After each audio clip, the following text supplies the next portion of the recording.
Olá, bom dia, pessoal. Estou super feliz que a gente tem esse momento aqui junto, essa aula ao vivo, para falar um pouquinho sobre bioquímica. Quem me conhece sabe, eu acredito muito, né, que a principal disciplina do curso de graduação é a bioquímica. E acaba que é uma disciplina que a gente vê lá no segundo período da faculdade e às vezes a gente vê ali numa decoreba muito grande e muitas vezes a gente não consegue absorver todo esse conteúdo. E aí eu quero, através dessa aula, eu sei que muitos de vocês, assim como eu, né, a gente está em casa e queria aproveitar esse tempo para eu trazer alguns conceitos de bioquímica que podem ser muito interessantes para a sua prática clínica, tá? Deixa eu só...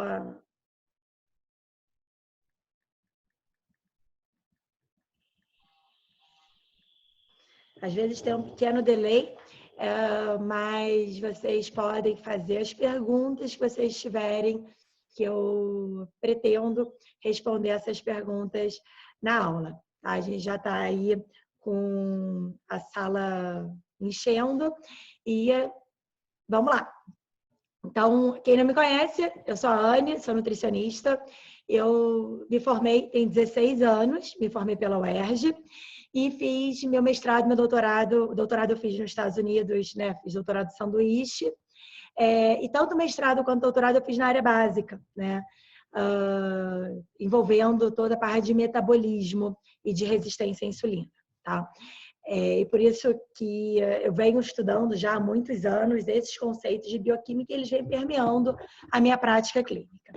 Então, possivelmente, quando a gente fala em bioquímica, o que vem à nossa cabeça é esse desenho cheio de reação, enfim, de interação entre os órgãos e tecidos, vários nomezinhos, vários nomes de enzimas, ciclo de Krebs, beta-oxidação. Eu posso estar falando grego aqui com alguns de vocês. Às vezes a gente fica assim, querendo se descabelar, tendo que decorar inúmeras enzimas. Eu prometo que ao longo dessa aula toda, que deve durar em torno de uma hora e pouquinho, eu não pretendo falar em nomes de enzimas, apesar de que a bioquímica ela exige, né, o entendimento das transformações que os macronutrientes fazem no nosso corpo. Mas vamos lá. A ideia, né, da gente trazer alguns conceitos aqui. O que é bioquímica, o que é metabolismo, o que é bioenergética. É importante que esses conceitos eles são fundamentais para a prática do nutricionista. Essa aula eu me baseei, claro, no que eu chamo da nutrição baseada em evidência, né? Que são as evidências científicas, e aqui eu trago 4 dicas de livro. Muita gente me pergunta sobre dicas de livro nas mídias, né? E quando eu dou aula também. Então, eu gosto muito do Devlin, que tem esse manual de bioquímica com correlações clínicas. Não são livros amigáveis de bioquímica, assim, no sentido de vou fazer uma leitura hoje à tarde de bioquímica. Não, é para sentar e estudar bioquímica, né? Tem as reações, fala de alimentos fontes, fala de estrutura, né? O Leininger, né? O famoso Leininger, que provavelmente 90% das pessoas que estão aqui hoje devem ter lido ele. Eu queria dar 2 outras dicas que eu utilizei para montar essa aula. Tanto o livro da Cosolino, de Biodisponibilidade de Nutrientes, não é um livro de bioquímica, mas ele traz vários conceitos importantes da bioquímica. E fala sobre estrutura, fala sobre metabolismo e fala sobre biodisponibilidade, que é um conceito que a gente aborda dentro da disciplina de bioquímica. Tá? E esse outro livro de nutrição avançada e metabolismo humano também traz, é como se fosse um livro meio que de nutrição e dietética, ou nutrição normal, né? Então, traz alguns conceitos também que se misturam à bioquímica. A bioquímica ela acaba permeando quase todas as disciplinas da graduação, né? Apesar da gente olhar ela de forma bem pontual lá no segundo período, né? Então, o que é bioquímica? Antes de eu falar o que é bioquímica, eu estava falando sobre nutrição baseada em evidência. Então, o que eu vou trazer nessa aula aqui são as evidências pautadas na literatura, tanto de artigo, que eu vou sinalizar, quanto de livro, junto da minha prática clínica. Como eu falei, eu me formei há 16 anos, faço atendimento desde então e dou aula, né? Eu comecei a dar aula, eu estava no meio do mestrado, então tem 15 anos.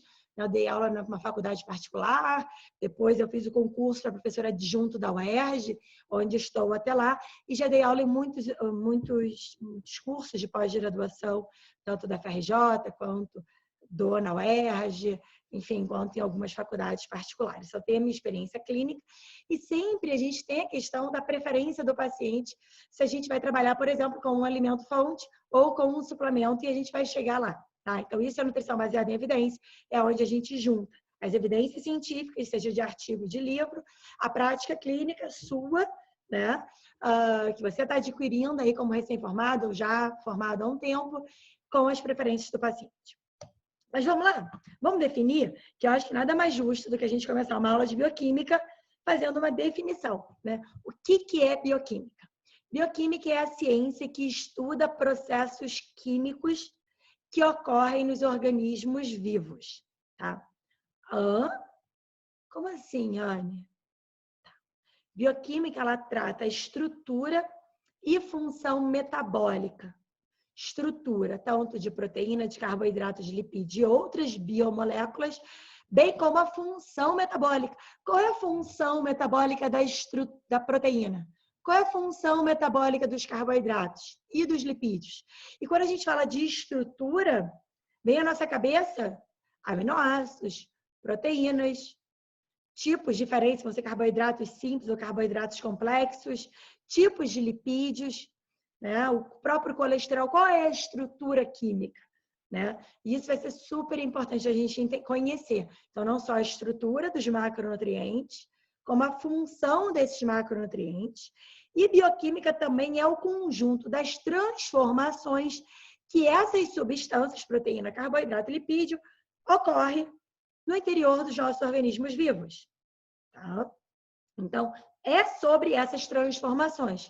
Anne, como assim transformações? Bem, desde a parte de digestão, aonde ocorre a digestão da proteína, aonde ocorre a absorção dos aminoácidos, a forma de aminoácidos, de peptídeos, o que acontece com esses aminoácidos quando caem na corrente sanguínea, bem como lipídios, bem como carboidrato, bem como as vitaminas e os minerais. Então, é sobre isso que é a bioquímica.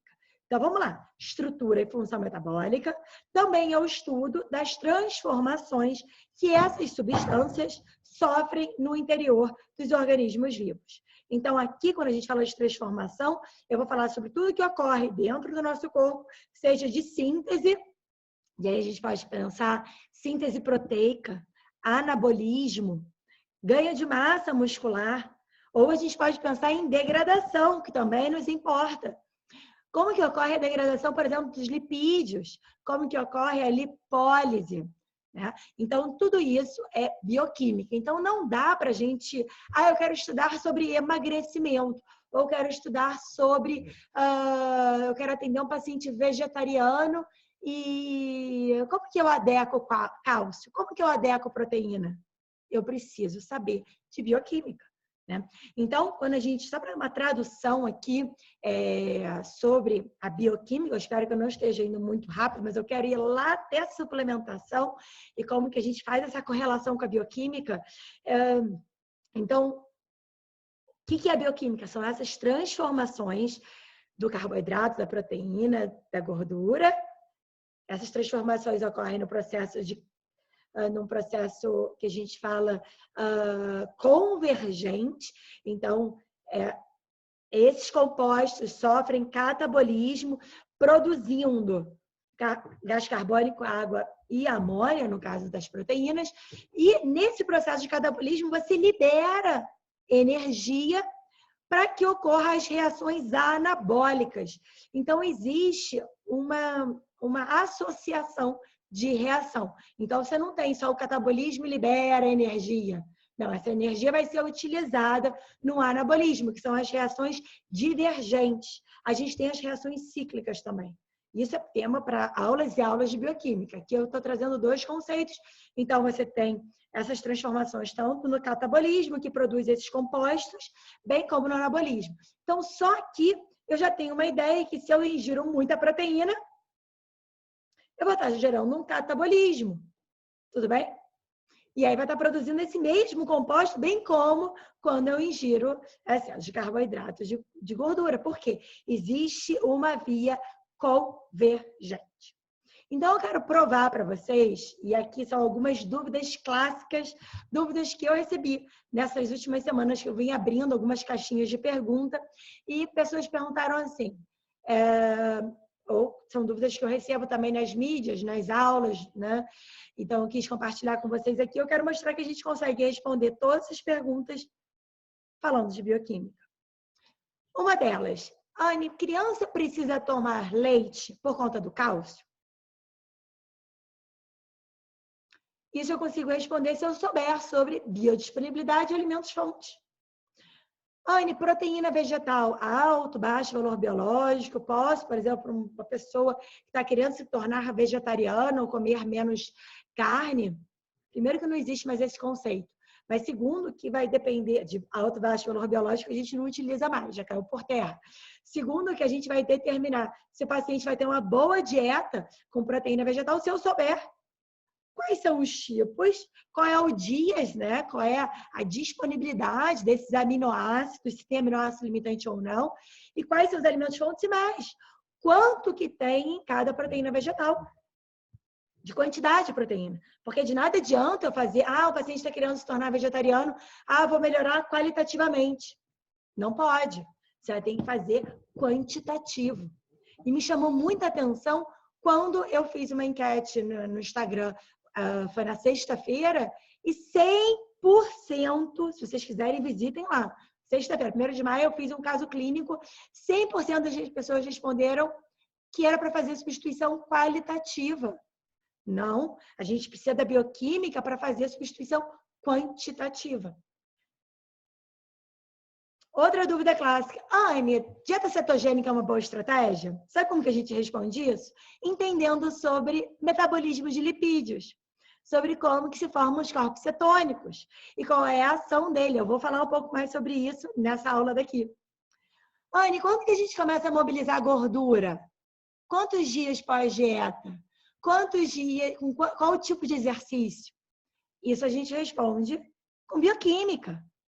Não é tirando foto de slide, às vezes, de professor que dá aula em congresso, não. É a gente saber a base. Se a gente tem uma boa base da nutrição, e a bioquímica é a maior base que você pode ter da nutrição. Principalmente as pessoas que estão afastadas da nutrição clínica e querem voltar, bem como alunos que passaram pela bioquímica sem dar grande importância a ela. Outra pergunta que a gente responde com a bioquímica é: jejum intermitente é uma boa estratégia? O que vocês acham? A gente responde sabendo bioquímica. E aí, se poderiam fazer 1000 perguntas. Anne, no jejum, poxa, vai ter degradação de proteínas, eu aprendi isso, já que não tem estoque. Quando que ocorre? Será que no jejum, nesse protocolo de jejum intermitente, isso ocorre também? A gente precisa conhecer. Outras dúvidas clássicas até de esporte. Hipertrofia, a gente precisa saber de bioquímica. Suplementação de proteínas, qual tipo de suplementos que funcionam? BCA funciona? Aminoácido livre? Creatina. Por que a creatina é um super suplemento? Isso vocês veem em qualquer curso de bioquímica na primeira aula, que a gente fala sobre bioenergética. E a fosfocreatina é uma das principais moedas energéticas. Isso nos faz... bater a porta. Faz com que a gente entenda que a creatina é um super suplemento. Por quê? Porque a gente tem a base da bioquímica. E aí, dúvidas também sobre suplementação. Muita gente fala para mim, eu estou insegura com a suplementação. Qual é a melhor forma da gente estar suplementando? Qual é o melhor horário da gente suplementar? Por que minerais quelados? Tudo isso a gente responde com a bioquímica. Então, eu não tenho como responder tudo isso em uma hora. Eu quis trazer aqui e vou discutir essas 10 razões. Então, se você vou apresentar as 10 razões aqui e vou contar um pouco mais sobre elas durante essa aula. Tudo bem até aqui? Estou indo muito rápido? Deixa eu ver aqui as mensagens. Fiquem à vontade aí para mandar. Eu estou com a Lu também aqui, que está me ajudando a gente conseguir fazer esse encontro aqui ao vivo. Se vocês tiverem dúvidas, podem perguntar, tá, pessoal? A ideia aqui, eu não tenho como interagir com vocês aqui com o som, mas eu quero saber aí para poder ajudar vocês. Então, vamos lá. 10 razões. Primeira razão. Anne, eu quero ter mais eficiência, não consigo prescrever o plano na hora da consulta. Te dou uma boa razão para você estudar bioquímica, porque se você souber mais sobre fontes e biodisponibilidade, você consegue calcular a dieta na hora de forma muito rápido. Porque bioquímica é sobre isso, é sobre estrutura, é sobre alimentos-fontes. Então, com uma base de bioquímica, você consegue prescrever rapidamente um plano alimentar com adequação de cálcio, adequação de proteínas vegetais. Então, você quer prescrever um plano alimentar sem leite e derivados, mantendo bom aporte de cálcio? Você precisa conhecer bioquímica. Essa é uma segunda razão. Terceira razão, você quer compreender os mecanismos da dieta cetogênica? É só entender um pouco mais de bioquímica da lipólise. Uma outra razão que eu dou, que eu considero uma das, não mais importantes, mas é uma coisa que eu vejo muito, e na minha graduação eu aprendi muito, tudo era low fat, tudo era dieta com baixa gordura, a gente sempre fazia um troca-troca nutricional, trocava o pão de forma pelo pão de forma light, trocava o iogurte pelo iogurte light, trocava o requeijão pelo requeijão light. Se você souber as funções dos lipídios, isso é uma informação básica de bioquímica, você nunca mais vai prescrever uma dieta low fat. A única indicação da sua vida de utilizar esse tipo de produto é no pós-operatório imediato de cirurgia de vesícula, né? De colestectomia, tá? Quando o paciente tem cálculo, ele tira a vesícula, ele não consegue mais concentrar a bile, e aí ele vai ter uma má digestão de lipídios por um período curto. Fora isso, você não tem indicação de utilizar a dieta hipolipídica. E você sabe disso se você conhecer as funções dos lipídios e quão importantes são os lipídios no nosso organismo, e eu vou falar sobre isso. Motivo 5, razão 5. Para escrever dieta vegetariana adequada em proteínas, é só você conhecer as fontes de proteínas, os aminoácidos limitantes e as estruturas e a quantidade. Não tem bicho de 7 cabeças. Não existe. Sexta razão, conhecer quais suplementos funcionam e quais que não funcionam. Por exemplo, a creatina funciona por conta da fosfocreatina, eu vou mostrar aqui um esqueminha para você, e o BCA não parece ter evidência. A creatina funciona não só para desempenho esportivo, como parece desempenhar até ação a nível cerebral. E eu vou mostrar um trabalho super bacana, publicado por um grupo de São Paulo. Sétima razão. Várias pessoas, e aí tem até uns memes sobre isso, sobre o risco da frutose, né? Então, que frutose pode gerar esteatose hepática, frutose pode gerar resistência à insulina, frutose aumenta ácido úrico. Mas é qualquer tipo de frutose? Qual o tipo de frutose que faz isso?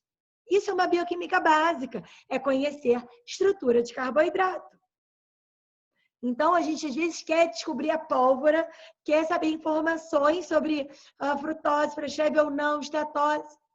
E, na verdade, a gente tem que ir lá para a base. Ela vai nos ajudar a responder tudo isso.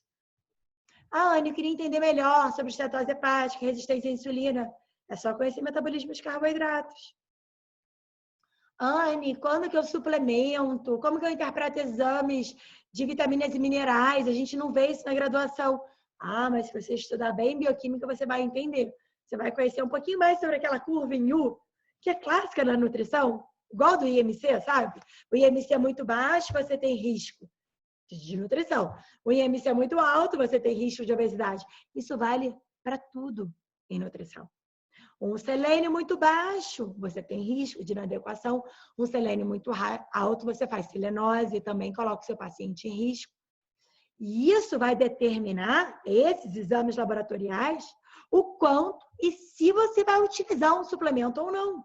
Porque você pode fazer mais mal para o paciente do que bem ao utilizar um suplemento sem conhecer os princípios básicos de bioquímica.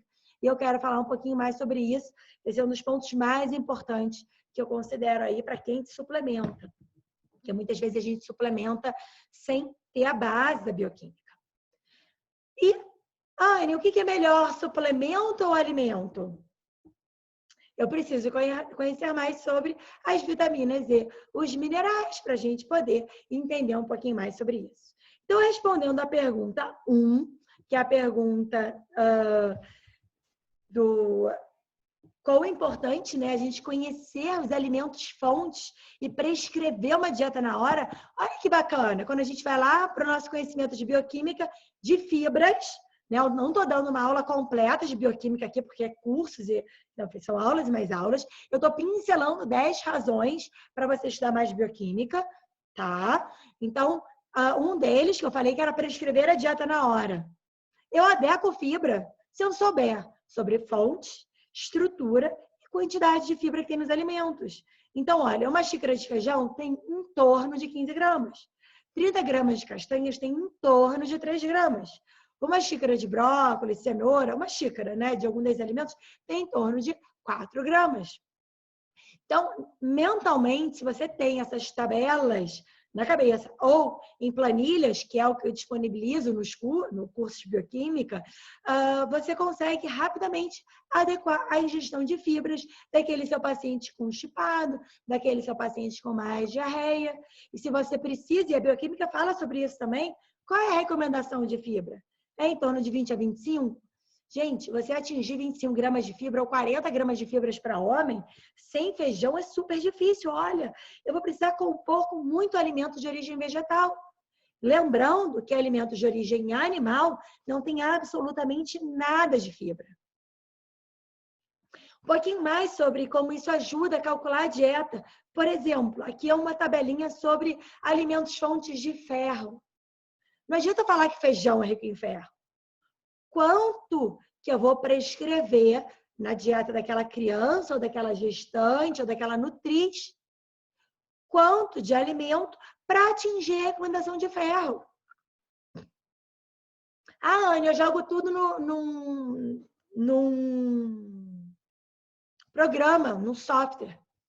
Gente, o software ele pode te ajudar, mas você precisa ter essas tabelas na palma da mão ou no fundo de tela do computador, porque você vai ter que compor a dieta.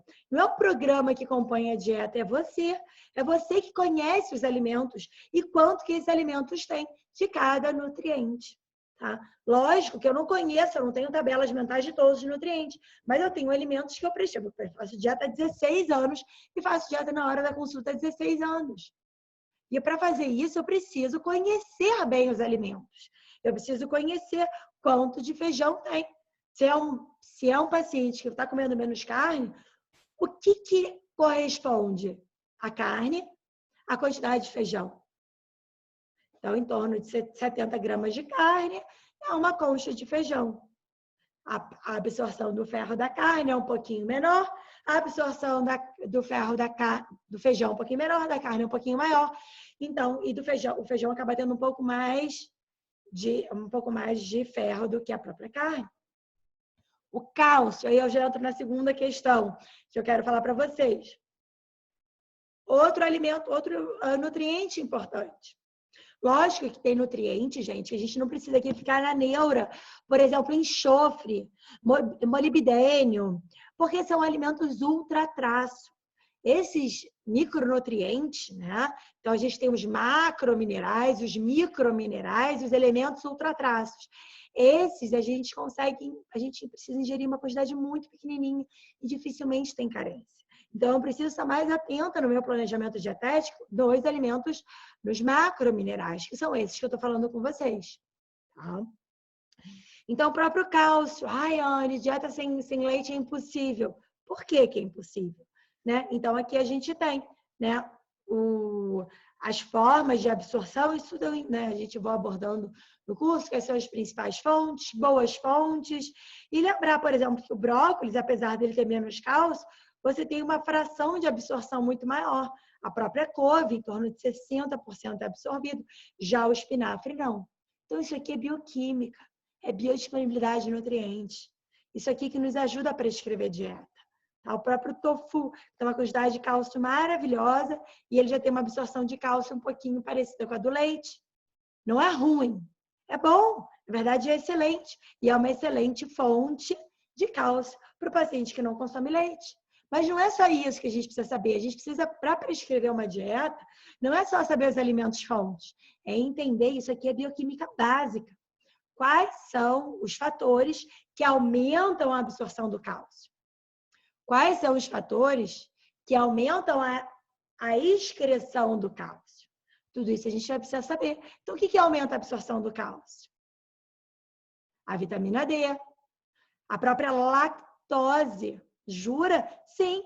Então, para que você vai pedir para um paciente que não tem intolerância à lactose consumir um produto sem lactose? Se a lactose é um dos grandes fatores que aumenta a absorção do cálcio. Isso é bioquímica, pessoal. A própria acidez gástrica. Então, um idoso, ou um pós-bariátrico, ou um paciente que utiliza inibidor de bomba, de prótons, como os omeprazóis da vida, vão ter menor absorção de cálcio. Adianta eu dar megadose de suplemento? Não. Eu preciso melhorar a absorção dele. O que aumenta a absorção de cálcio? Por exemplo, fibras, produção de ácido graxo de cadeia curta. Então, se eu tenho uma alimentação com muito leite e derivados, muito alimentos de origem animal e pouca fibra, eu vou ter um prejuízo de absorção. Não só um prejuízo de absorção, como dietas hiperproteicas aumentam a excreção de cálcio. Então, se eu perco mais cálcio, não adianta eu ingerir muito e espoliar muito. Não é rentável para o organismo. Eu preciso ingerir uma quantidade boa e diminuir tanto os fatores que diminuem a biodisponibilidade, bem como os fatores que aumentam a excreção. Então, chás aumentam a excreção, o próprio café, o ácido fítico. Lembrando que se a gente tem um pão de fermentação natural, por exemplo, processo de fermentação, você aumenta a produção dos ácidos graxos de cadeia curta e melhora a absorção. Tá? Excesso de sódio, por exemplo, uma das principais estratégias para reter cálcio na dieta de crianças ou pacientes vegetarianos é diminuir os alimentos ultraprocessados. O sódio, ele faz calciúria. E aí, claro que a gente não tem que estar pautado só na evidência de livro, né? Quando a gente estuda bioquímica, a gente tem uma série de artigos que veio para reforçar algumas informações. Essa é uma publicação super bacana, que saiu no New England agora, em fevereiro, então uma das maiores revistas do mundo, dizendo que essa recomendação americana de 3 porções por dia não está estabelecida. E existem até mesmo alguns fatores adversos.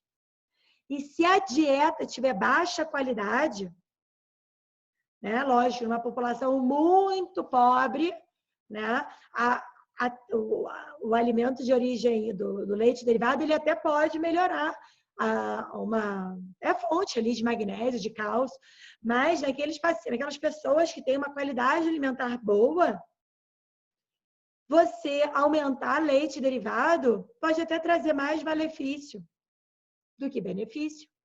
Tá? Tudo bem até aqui os 2 pontos? Vamos ver aqui. Vamos ao terceiro ponto. Vamos falar sobre lipólise e como que a bioquímica é importante. Você já se perguntou, alguém já falou sobre o suplemento de L-carnitina? L-carnitina é um suplemento que já é antigo, tá? Para lá e de 10 anos, eu não sei precisar quando que ele começou, mas com certeza tem mais de 10 anos. E por que ele começou a ser prescrito? Porque a carnitina está aqui, olha. A carnitina pega o ácido graxo, joga para dentro da matriz, para depois sofrer a beta-oxidação. Ah, Ana, então se eu der mais carnitina, eu vou fazer mais beta-oxidação? Não, porque a carnitina, olha que interessante, ela é reaproveitada. Então, isso significa que a gente não precisa ficar tomando a L-carnitina. Tem até alguns estudos que mostram resistência à insulina com a L-carnitina. E com outros, com GLA também, que é um outro tipo de gordura. Então, o que estimula a oxidação? O que estimula a lipólise do seu paciente? Diminuir a insulina dele.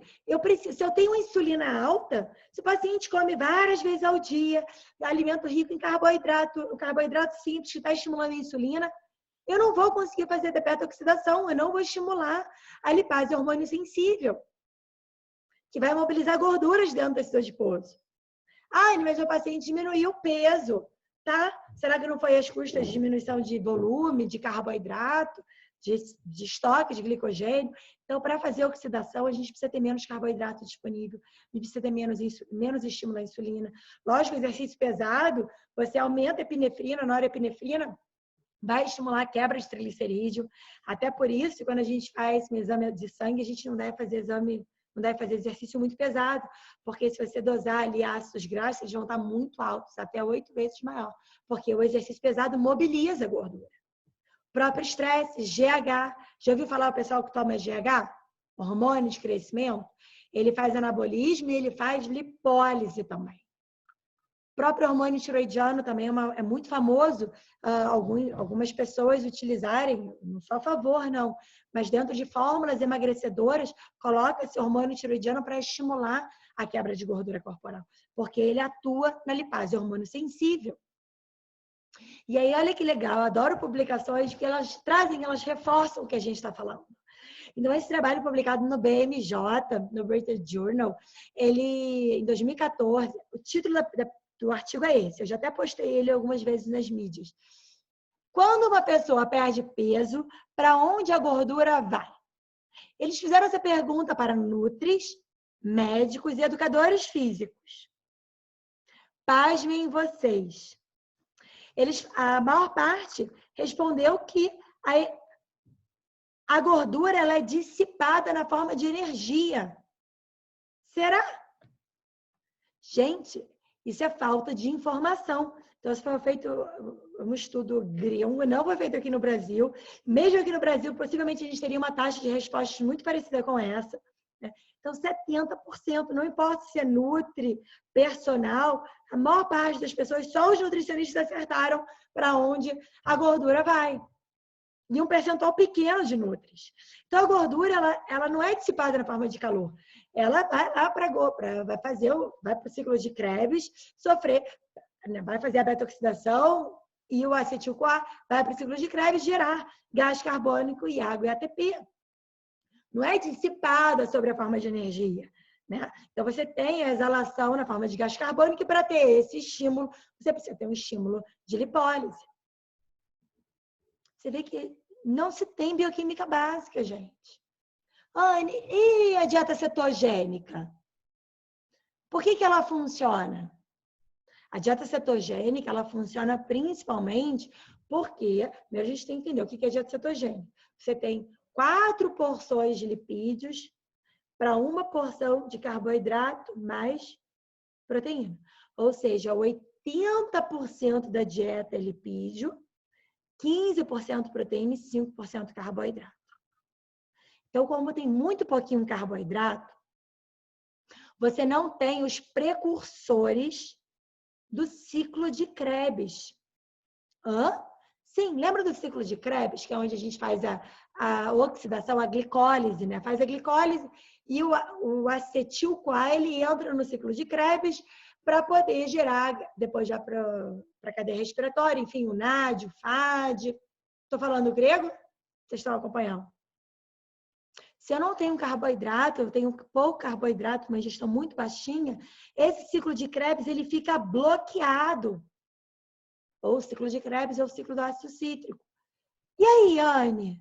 Eu estou ingerindo muita gordura, eu tenho necessidade energética, eu preciso de ATP, né, para meu coração bater, para eu me movimentar, para eu raciocinar. Então, eu quebro essa gordura em acetil-CoA. Eu já tenho uma pequena liberação de ATP. Claro que se eu continuo o ciclo todinho, eu produzo aí, cada ácido graxo produz 128 ATPs, muito ATP. Só que se meu ciclo do ácido cítrico está bloqueado, esse acetil-CoA, ele precisa ser, o CoA, ele precisa ser regenerado para eu continuar a oxidar a gordura. E para regenerar CoA, 2 moléculas de acetil se condensam.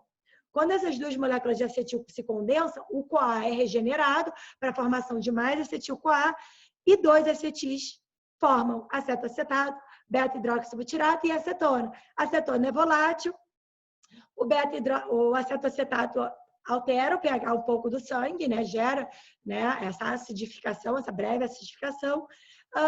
E esses 3 são os corpos cetônicos. E eles, na ausência de glicose, né, eles acabam, o cérebro, as hemácias, enfim, elas acabam se adaptando e utilizando corpos cetônicos como fonte energética. Bioquímica simples. A gente quer entender a dieta cetogênica por alguma forma que não é essa. E aí tem várias questões, né, dos corpos cetônicos, como que inibe apetite, enfim. Né, mas é bioquímica. Então, quando você tiver alguma dúvida, volta a bioquímica, que ela vai te responder. Então, dieta cetogênica, proporção adequada de 4:1. E aqui eu explico um pouquinho mais, depois eu disponibilizo esses slides para vocês. Rayane, o jejum. Por que o jejum é tão interessante? Olha que interessante. Essa é uma publicação do New England sobre jejum, uma revisão da literatura que tem esses 2 gráficos. Foi publicado dia 26 de dezembro do ano passado, então está fresquinha. E o jejum intermitente, ele estimula né, a metabolização dos nutrientes, faz sinalização neuroendócrina e estimula as sirtuinas.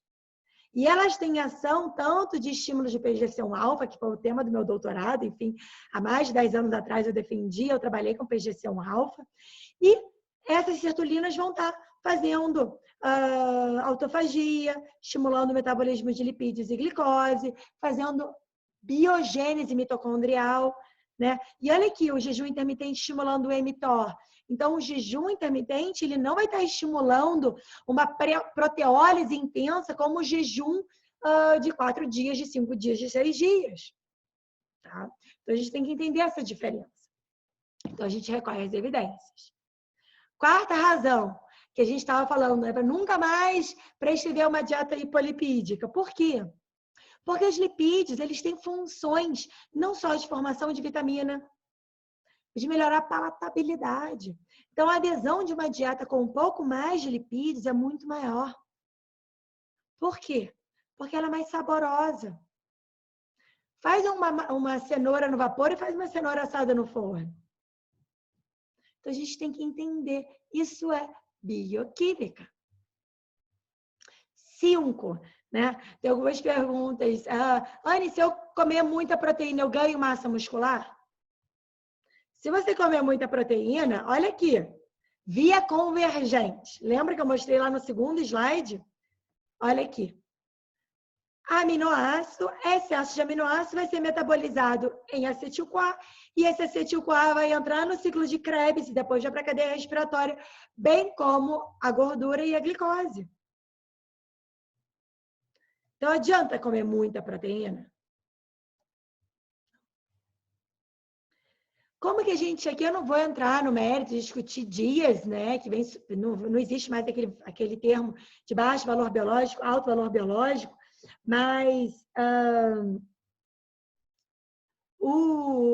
gente precisa conhecer a biodisponibilidade dessas proteínas vegetais, sim, né? E mais do que isso, a gente precisa conhecer quanto que tem de proteína. Não é só falar para o paciente parar de comer carne e leite, usar tofu e usar leguminosa, não. Quanto que ele vai utilizar? Vai precisar fazer adequação. Vai usar o tempê? Vai usar o lentilha? Quanto? E a gente tem que lembrar sempre, no curso de bioquímica eu falo sobre isso. Como que a gente faz distribuição de proteína ao longo do dia? 0,4 gramas de proteína por quilograma de peso por refeição. É mole. Por quê? Um paciente, vamos colocar aqui, 60 quilos, 60 vezes, eu falei quanto? 0,3, né? 0,3 dá em torno de 20, um paciente de 60 quilos, ele precisa estar consumindo em torno de 20 gramas de proteína por refeição. 20 gramas no café da manhã, 20 gramas no almoço, 20 gramas no lanche da tarde, 20 gramas no jantar, para não ter perda de massa muscular e até mesmo para fazer hipertrofia. 20 gramas eu consigo com meia xícara de tofu, em torno de uma xícara de feijão. Então, não é, eu vou comer uma muquequinha de banana da terra de noite e vou fazer um risotinho de cogumelo pela manhã, pelo almoço. Você não vai atingir a proteína do seu paciente. A gente tem que calcular e a bioquímica nos ajuda. E aí, né, se a gente vai lá para a parte mais de suplementação, né? Quais são os suplementos que funcionam, né? Então, aqui esse artigo é bem legal, publicado em 2019, que fala sobre as pérolas dos suplementos esportivos, né? E aqui, olha que interessante, você vê que o BCAA não entra, mas a creatina entra. E por que a creatina entra como suplemento? Porque a creatina fosfato ou fosfocreatina é uma moeda energética. Ela se liga ao ATP, formando creatina fosfato, e naqueles 15 segundos, aquele exercício mais explosivo, é essa fonte de energia que a gente utiliza, da creatina fosfato. E aí a gente hidrolisa, libera o fósforo e produz, libera a creatina. Então, exercícios de força-massa, potência máxima, sprint, natação, futebol, a creatina vai ter uma boa ação. E tem alguns estudos, esse publicado em 2018 por um grupo da USP, que eu citei, tem alguns estudos da suplementação de creatina para parte mais neuronal, além da musculatura. Por quê? Porque ela tem ação. Fosfocreatina é uma moeda energética. Isso, qualquer curso de bioquímica, uma das primeiras aulas você já vê isso. Então, aqui eu vou falar um pouquinho sobre algumas planilhas que eu disponibilizo no curso de bioquímica, que eu vou falar para vocês no final dessa aula, porque é importante a gente ter esses materiais, né? Então, suplementos. Quais são os suplementos disponíveis vegetarianos? Quais são os suplementos veganos? Quais são os outros suplementos que estão disponíveis? E aqui eu gosto, são planilhas que eu utilizo na minha prática clínica e podem ajudar aí o nutricionista, tá? Sétima razão. Conhecer você entender aí a questão da frutose, o tipo de frutose, e conhecer a estrutura do carboidrato, né? Então, Anne, toda frutose é igual? Toda frutose, sim. Agora, o xarope de frutose, xarope de milho enriquecido com frutose, que é o que está presente na maioria dos alimentos ultraprocessados, ele não tem uma relação normal glicose e frutose. Ele é quase 90% frutose. Então, tem uma quantidade muito grande de frutose. E a gente sabe que a frutose, ela independe do GLUT4 para entrar nos tecidos, ela é absorvida livremente. Olha aqui, o metabolismo da frutose, vou subir um pouquinho mais, no fígado você tem não só o excesso de frutose, aumentando o ácido úrico, você estimulando aí a lipogênese de novo, ou seja, estimulando a esteatose hepática. E, com certeza, com esse processo aqui, você estimulando a resistência à insulina. Então, as frutas, a gente não alcança essa quantidade de frutose que tem nos alimentos ultraprocessados. Oitava razão para a gente entender bioquímica, né? Eu gosto muito da bioquímica com a correlação clínica, né? Que é o livro do Devlin. Ele traz essa correlação clínica. E aqui no livro, aqui na bioquímica, eu só conheço Devlin, não sei se tem em português. Acho que tem em português. Mas aqui eu trago de forma mais esmiuçada, trazendo as evidências com a prática clínica, né?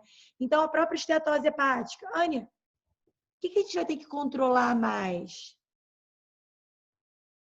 A esteatose hepática não alcoólica, né?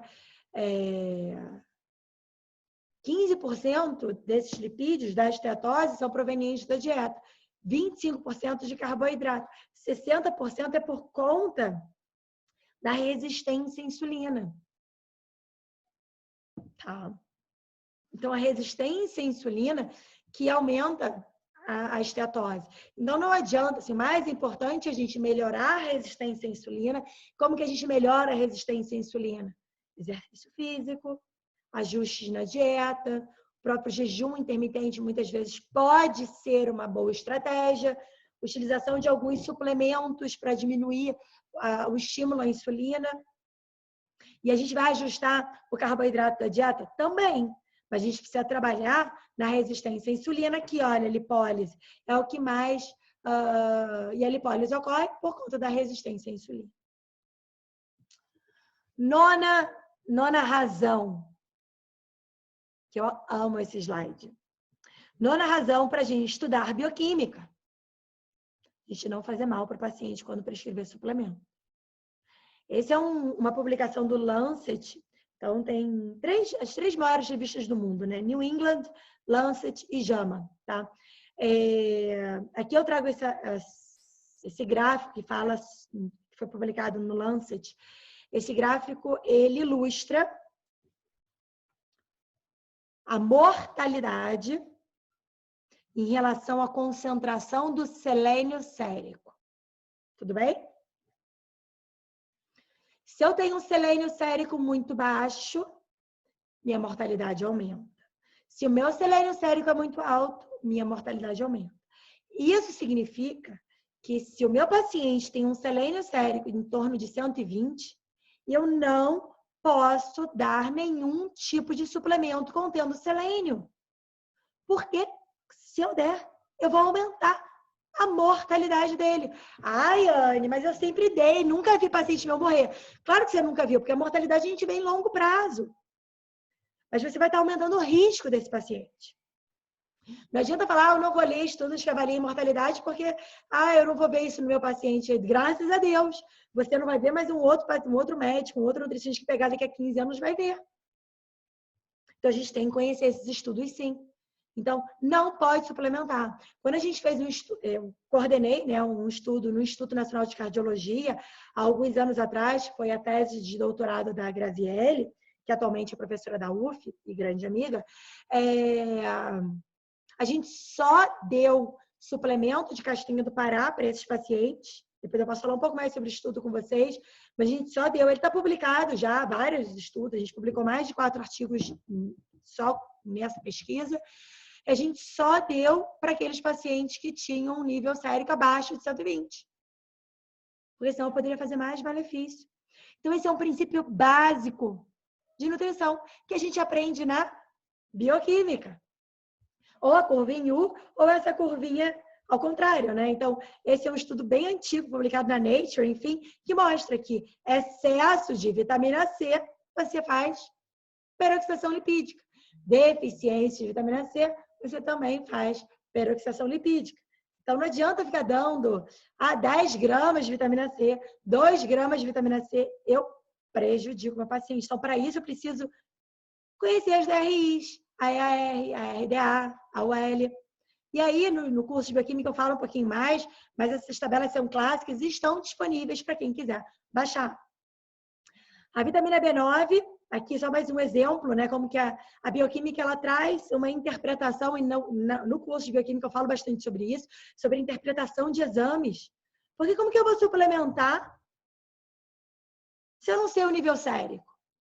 E se eu sei o nível sérico, quanto que eu tenho que suplementar? Isso é experiência clínica do professor. Então, aqui eu trago para vocês um exame. O ácido fólico está aqui nessa, olha como é a referência aqui, a referência 3.9, aqui está 5.2. É um ácido fólico mais baixinho. Tem alguns estudos que mostram que abaixo de 6.8 já está insuficiente. Lógico que você não vai suplementar qualquer paciente, mas se você já vê alteração no VCM, no HCM, né, que são aqueles marcadores lá dos índices hemantimétricos do hemograma, eu posso estar suplementando ácido fólico.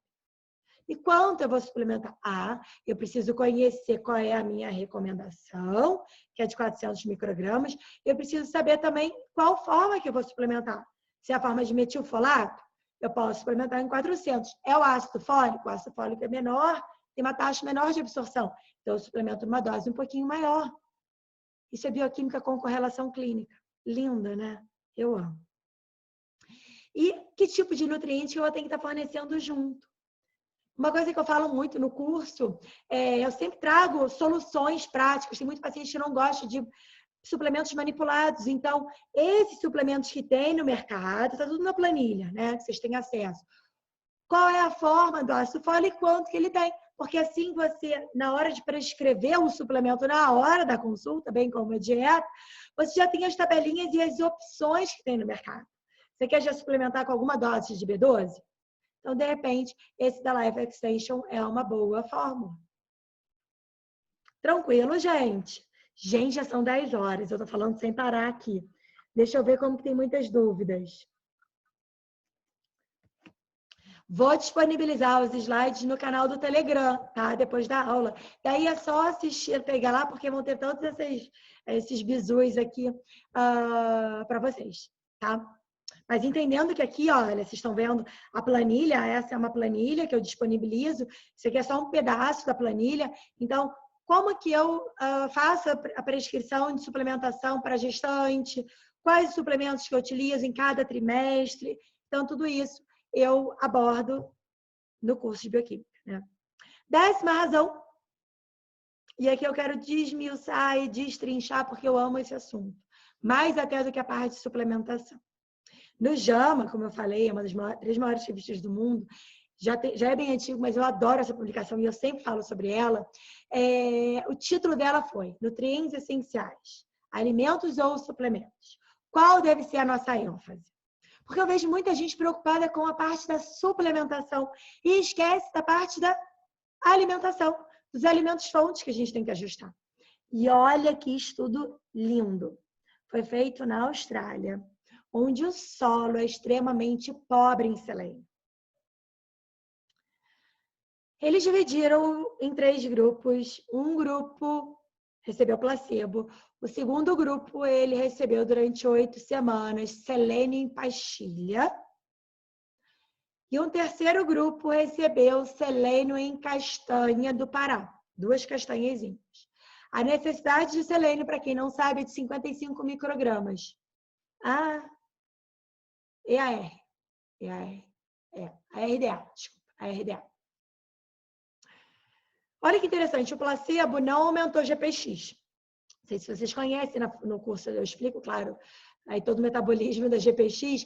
A GPX, não adianta a gente aumentar só o selênio do sangue, a gente precisa aumentar a glutationa peroxidase, que é a enzima antioxidante. Então, o selênio ele é cofator dessa enzima. A gente pode aumentar o selênio no sangue? Pode, com a dieta ou com suplementação. Mas não basta a gente aumentar o selênio, a gente precisa aumentar a GPX. Aí olha que bacana, eu não doso GPX dos pacientes, claro, mas esses estudos mostram que o selênio em pastilha aumentou um pouco a GPX, frente ao placebo aumentou, mas o selênio, quando oferecido na forma de alimento, você aumentou 3 vezes mais do que o selênio na forma de suplemento. Por que o alimento é muito mais poderoso? Por conta da matriz alimentar. Então, várias vezes a gente se pega, né? Eu vou suplementar a gestante, vou suplementar o atleta, vou dar o whey protein. Antes, a gente tem essas ferramentas. A gente precisa conhecer elas, conhecer a interpretação laboratorial de exames, para não fazer malefício para o paciente. E eu preciso calcular tudo. Porque não é assim, o paciente está fazendo musculação, vamos dar um whey protein para dar uma melhorada?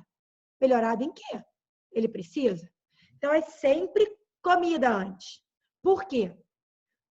Porque o corpo aproveita muito mais. E por quê? Porque no gergelim, por exemplo, eu poderia dar o exemplo aí da castanha do Brasil, mas eu quis trazer um outro artigo, um outro assunto que eu publiquei alguns estudos sobre, que foi o gergelim. O gergelim, vocês poderiam falar, vou usar o gergelim porque o gergelim é rico em sesamina. Aí eu vou suplementar sesamina ou sesamolina. Não, vou suplementar vou suplementar cálcio, vou suplementar gergelim porque ele é rico em cálcio. Gente, o gergelim, ele é rico em gordura mono, poli, fibra, vitamina C, vitamina A, vitamina complexo B, cálcio, fósforo, magnésio, fitosteróis, lignana, sesamina e sesamolina. Então, ele não é rico só em um nutriente. Ele tem esse pool. E se eu tenho vitamina C com vitamina E, elas atuam em sinergia. Se eu tenho vitaminas do complexo B, eles atuam em sinergia. Nada atua de maneira isolada no nosso organismo. Então, aqui é só um exemplo, claro, são aulas e aulas que eu discuto isso, né, no curso de bioquímica, como a B12, ela tem uma ação sinérgica à colina, ao aminoácido cisteína, ao nosso amigo ácido fólico, à proteína da dieta. Então, a gente tem que entender que existe uma sinergia. E se eu fico trabalhando com suplementação isolada, muitas vezes eu não atinjo a ingestão de forma sinérgica dos nutrientes. Então, quando a gente fala de bioquímica de vitaminas, gente, é não só conhecer as vitaminas hidro e lipo, a DEC e as hidros todas, bem como estrutura, função, absorção, metabolismo, fontes, deficiência e toxicidade, sinais de carências, exame físico, exame clínico e exame laboratorial, e entender sobre suplementação. Isso é bioquímica. E quando que a gente vai suplementar?